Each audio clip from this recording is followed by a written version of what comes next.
Oi, eu sou a Aline Oliveira e eu estou aqui novamente para falar sobre família. Hoje eu quero destacar uma coisa muito importante, que são as palavras. O que você teve dos seus pais?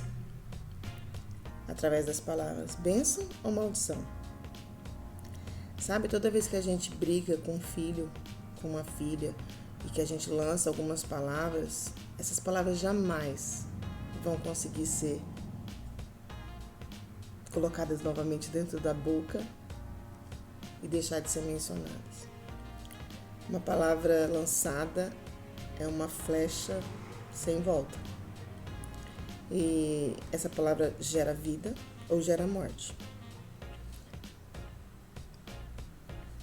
Então, a gente tem que, como mãe, como pai, ter cuidado com as coisas que a gente fala. Às vezes a gente destrói alguns sonhos, colocando toda a nossa perspectiva e tudo que a gente acha que é de melhor. Ai, você tem que estudar, você tem que fazer isso, fazer aquilo. Você não sabe se o projeto de Deus para a vida dela é o que você está falando. E por mais que nós sejamos a mãe e o pai, muitas das vezes a gente está equivocado. A gente está colocando os nossos sonhos, as nossas frustrações, as nossas limitações e projetando na vida deles. As coisas mudaram muito, sabe? E a gente, às vezes, fechado na nossa bolha, não consegue acompanhar. E a gente tem que acompanhar. A gente tem que acompanhar a evolução, tudo que tem se estudado, tudo que tem aprendido. E as pessoas aí estão aí na internet, a gente tem muito conteúdo, a gente tem muita informação, a gente tem que absorver o que é bom, ignorar o que não é bom, mas você vê que as pessoas de grande conteúdo são as pessoas que têm menos seguidores, as pessoas que têm menos inscritos, e os canais que não falam nada, As vozes dessa geração é uma coisa que me dá muito medo. Não vou citar nomes, mas tem uma galera aí, cara, que vergonha, né? A gente olha e vê, cara, como que tem tanta gente absorvendo esse conteúdo? Então por que tem? Por que estão lá?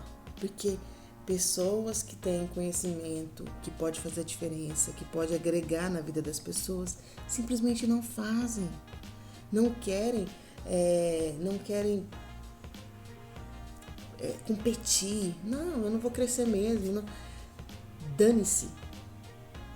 Faça o que arde no seu coração. O que me move muito é falar de família. O que me move é onde você é mais machucado. É onde você vai ser usado. Então, assim, eu procuro ser a melhor mãe que eu posso ser.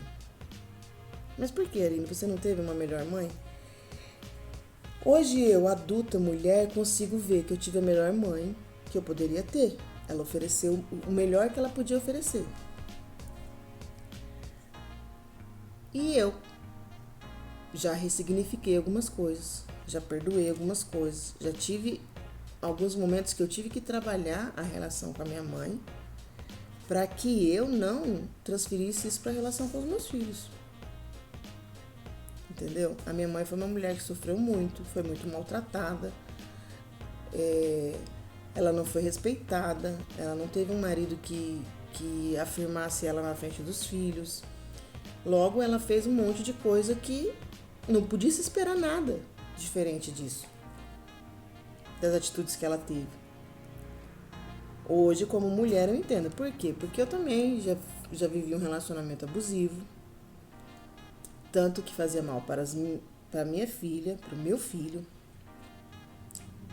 que foi o meu primeiro casamento, onde eu era agredida fisicamente, verbalmente, moralmente, psicologicamente, emocionalmente, financeiramente. E isso me fez entender algumas coisas que eu condenava, né? Como filha, e não aceitava algumas atitudes que minha mãe teve. Já adulta, com uma filha no braço, outro filho no berço, sofrendo aquela série de coisas, você consegue começar a ter noção. Mas o que eu tô querendo dizer com tudo isso? Quais foram as palavras que ela ouviu da mãe dela? Quais foram as palavras que meu pai ouviu do pai dele? Ah, mas a gente pode se vitimizar? Não, lógico que não. Não estou falando que a gente pode ter, que isso é uma desculpa. Mas são coisas sérias, são coisas profundas que quem não conhece não consegue desmistificar isso e entender e ressignificar algumas coisas que precisam ser ressignificadas. Então, assim, o porquê que meu pai era assim, nunca vou saber, né? Quantos anos, né? Ele morreu com 68 anos, no ano de 2015. Eu sei de algumas histórias da infância dele, da adolescência, da juventude, um pouco do contexto. Por isso que eu falo pra vocês, gente, a gente tem que acompanhar a evolução, porque a gente vive nessa bolha com as coisas que nos ensinaram lá dos nossos pais, dos nossos antepassados. Todos eles vêm com uma tradição, uma cultura, e as coisas mudaram, né? Eu não estou falando que mudaram os padrões, as pessoas que são conservadoras, que são tradicionais, não é isso. São a maneira de entender as coisas, a maneira que a gente consegue enxergar algumas coisas. E isso tem que ser estudado, tem que ser compreendido. E tem uma porrada de gente aí na internet explicando sobre essas coisas. Mas aí a gente fica lá, entende, mas guarda pra gente, não abençoa a vida do outro. Então, eu quero falar nesse vídeo sobre o poder das palavras e principalmente o poder das palavras das autoridades sobre a sua vida, tá?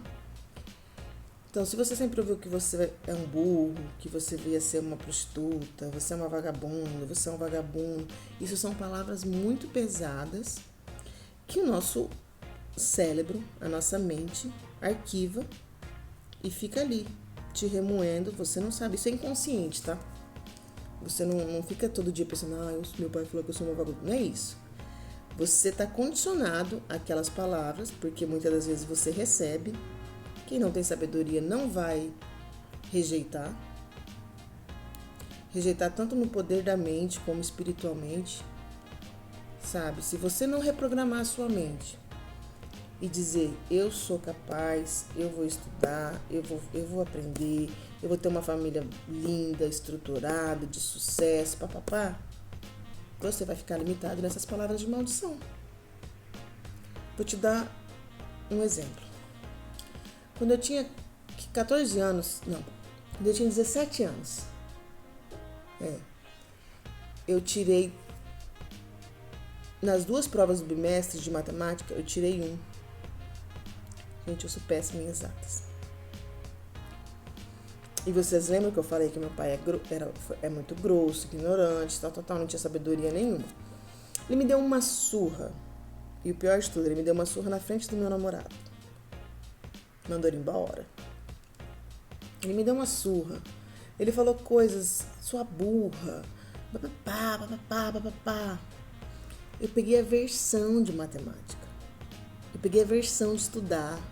Eu tinha trauma. Eu tinha trauma de sentar para fazer uma prova. Até hoje, tudo que é avaliativo para mim é um peso.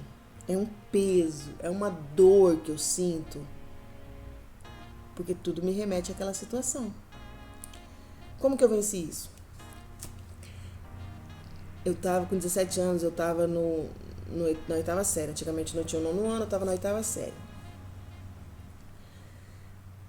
Eu não estudei mais. Eu fui voltar a estudar, eu tava grávida do meu filho. Eu já tinha tido a minha filha. E aí meu marido começou a fazer o 1º ano novamente. E eu levei apenas 9 anos para terminar o ensino médio. Tem noção, gente? Vocês têm noção o quão grave é isso? E sabe o que precisou acontecer para que eu terminasse o ensino médio, conseguisse sentar e fazer uma prova? Eu me mudei para Londrina, conheci muitas pessoas e eu me deparei num grupo de amigos, professores, mas um grupo muito sólido, de uma amizade muito sólida, que queriam me fazer crescer, que me ajudavam, que me incentivavam, que davam aula para mim em algumas matérias, de arrumar um jeito na agenda deles. Isso me emociona muito. Porque nem eles sabem o quanto isso foi importante, o quanto isso me ajudou a conseguir passar pelo ensino médio. E eu consegui concluir, né, no CBJA, aqui de Londrina, o ensino médio. Porque eu tive 5 amigos, um professor de geografia, 4 professores de química, gente. Vocês têm noção? De química. É uma loucura. E eles me ajudaram muito durante esse processo. Não só comigo, como com a minha filha, aulas particulares, de ajudar, de se empenhar. Um desses meus amigos, ele sentou, era 11h30 da noite, a inscrição do Enem fechava 11h59. No mesmo dia, ele falou assim, vem aqui em casa, vamos fazer sua inscrição pro Enem, você vai fazer o Enem, não sei o que. Você entende? As palavras lá da infância caminhou comigo até a vida adulta. Quando a gente fala que Deus tem um propósito e Deus tem controle de todas as coisas, é incrível que Ele te joga num grupo de amigos, onde você se sente bem, apesar de ser a única que não tem escolaridade, mas era admirada. Como que você escreve bem, os seus textos são bons, você tem que investir nisso, você tem que fazer. Pessoas pós-graduadas.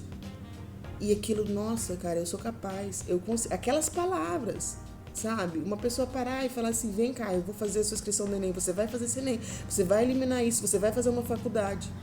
Quando eu peguei o meu certificado do segundo ano do ensino médio, eu mandei mensagem para cada um deles,